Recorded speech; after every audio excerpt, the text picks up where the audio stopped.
Oh my goodness, Mercedes. That probably has to be one of your worst weekends this season. I was ready to go to sleep and think about my winners and losers video tomorrow in my McLaren-themed pajamas. I just had to say this, that Mercedes, my goodness, what was going on today? All I will say is that they were extremely lucky that Ferrari also had a bad day in the office, with Leclerc not even making the start, and Sainz really not impressing. Therefore, the points that each team managed to accrue weren't all that great. But like the third weekend in a row, fourth weekend almost. This does not sugarcoat the fact that Mercedes this weekend were absolutely dreadful. The memories of 2022, where they got their only win of the season, with George Russell dominating the entire weekend, absolutely gone. Completely different. George Russell not even making the end of the race. Okay, that's the thing I really want to start off first of all, is that, okay, George Russell this season has proven to be, let's just say, very vocal on the radio about trying out ideas, trying to think outside the box. Yes, he does get ideas above his own station, but it's now getting to the point where he's like the boy who cried wolf almost, and now the pit wall is not going to listen to him at all. And this has ultimately led to him not finishing the race, I think, because there was a point where Lewis Hamilton vocally said that he was struggling with the tyres and George Russell was holding station behind. There were no team orders given about maybe letting George Russell through for an attempt to go after Lance Stroll. And okay, if it didn't work out, then George would have gone back, because I think George would have gone along with those team orders had he had the chance to actually go for Lance Stroll, because he might have been able to do it. Of course, there's the debate about whether or not that would have led to him retiring the car because his engine was about to go pop anyway, but methinks that this was a situation that could have been avoided had George Russell been able to go past Lewis and get some clean air and maybe reduce the risk of the engine overheating, then to go up the ghost because he was stuck behind Lewis and then he fell down back. We saw this throughout the entire weekend and Mercedes was just absolutely nowhere, and I don't know what's happened, because these Aston upgrades, they looked really compelling, but methinks that due to what happened in Aston, this could be an absolute overreaction. They now probably were really careful with their only practice session available to get the setup just right to be too high. The effect of the floor being minimized. Therefore, they had no grip because Lewis was 35 seconds behind Max Verstappen over 24 laps, where at Aston, he got to within 2 to 3 seconds of Max. 2 races and Red Bull didn't bring upgrades. There clearly has to be a big setup issue here, because there is something not quite right with Mercedes, because this fall off in performance between 2 races, this entire triple header, that's just bizarre. That is just crazy. That's not making any sense. And on top of that, with the team orders or lack thereof, this is getting to the point where I feel like Mercedes are now blindly ignoring George for the sake of appeasing Lewis.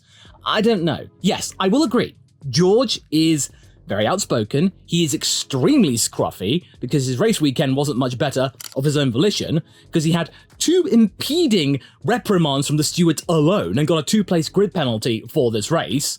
I thought it would have been a sprint based on their wording, but whatever. You just feel like, yes, George is this guy who is trying his hardest to prove to everybody that he is worth Mercedes' time, that he is worthy of being the successor to Lewis Hamilton, what the original plan was. I made a whole video about the subject, about what George Russell's trying to do, and this is the fall of that current iteration. You can go and watch that video right here for more information about that, but I feel like this is another example of that. I thought he turned a corner, that in the sprint race, he was fairly solid. He got P4, not too bad. Of course, it wasn't as good as he had last year, where he won the sprint race, and then he went on to win the main event, but it wasn't bad. It was alright, whereas Lewis was quite a bit behind. But then you just feel like this entire team really seems aimless now, that they are just holding on to P2, and Ferrari, they're already having their own issues with reliability. And Charles, I don't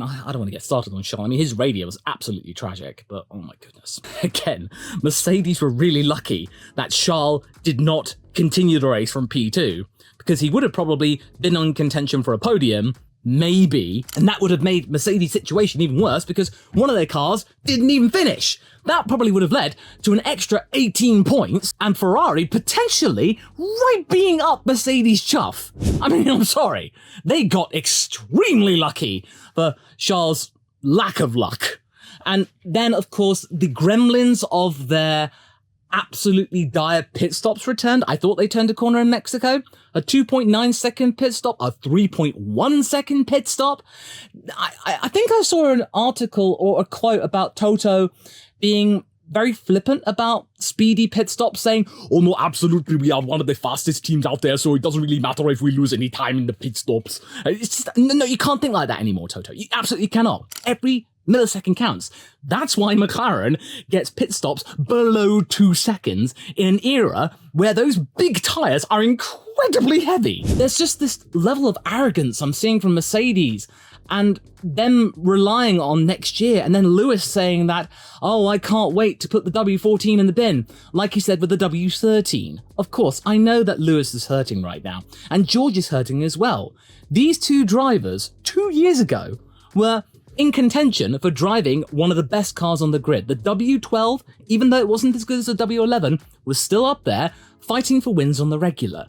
When George Russell came in, he was expecting to be in a potentially title-winning car. Same for Lewis. And that dream has been completely torn away from them. 2022 was a holding pattern, but then I feel like now, more and more, that win in Brazil was a bad thing. Like, this shouldn't have happened. If they hadn't won that race, I think they would have given up on the zero pods a lot sooner. They might have had a stronger start. They probably would be a lot more solid in terms of second place in the constructors. Maybe a little bit closer to Red Bull, but not by much. You just feel like they're in a really bad pace right now. There's no team orders, even though there were team orders at the beginning of the season. And George Russell calling foul play and shouting into the radio about going, what's happening there, guys? I thought we were a team. We're not acting like a team at all. I don't understand what's going on here. Blimey, crikey. No, it's raining again. You just feel like George is trying his best to make himself out to be this wonder driver, but they're just ignoring him. And then Lewis is just, well, he's just having his usual struggles with the tyres and not really finding any pace. And when he has a really bad weekend, it really does affect him, especially when you had Aston 2 weeks ago. Doesn't feel like 2 weeks. He was P2. Granted, he did have that disqualification, but there was something to hope for. It's just Mercedes are really nowhere, and they're just not acting like a championship-winning team. And I know that a lot of you in the comments are going to be cheering for this, that, oh, they're getting what's coming to them. This is what you get for having so much hubris. I mean, yeah, I get it. I do get it. And there are things which are justifying that, in that they're really not sorting out their pit stop thing. They really need to get speedier pit stops.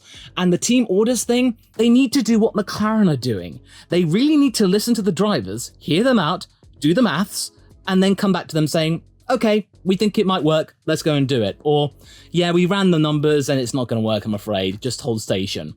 That's what they really should do. Whereas now, because of the pressure that Lewis has been exerting on the team to do better and give him a car that he likes to drive, they're sort of pushing George to the wayside. And I don't know whether George will be able to recover from all of this. This weekend has just summed it all up. And the reason why I wanted to make it is because it's such a sheer contrast from last year. My goodness. They won both races, albeit with some mistakes from Verstappen, but hey, they crossed the line at the end of the day. The soft tyre wear was terrible, the sprint weekend was awful, and I just think they really dropped the ball in terms of the setup primarily, because they probably were not wanting to take any risks with plank wear and stuff like that. I just had to vent from this. This was just absolutely crazy. Mercedes are not acting like a championship winning team anymore. They are a team in complete and utter disarray, whereas Aston Martin came back and got probably their best result of the year. Stroll's best result of the year as well. And I told you they weren't washed. And I'll tell you more about it if you watch this video next, because yeah, they're showing the works team up, as on McLaren as well.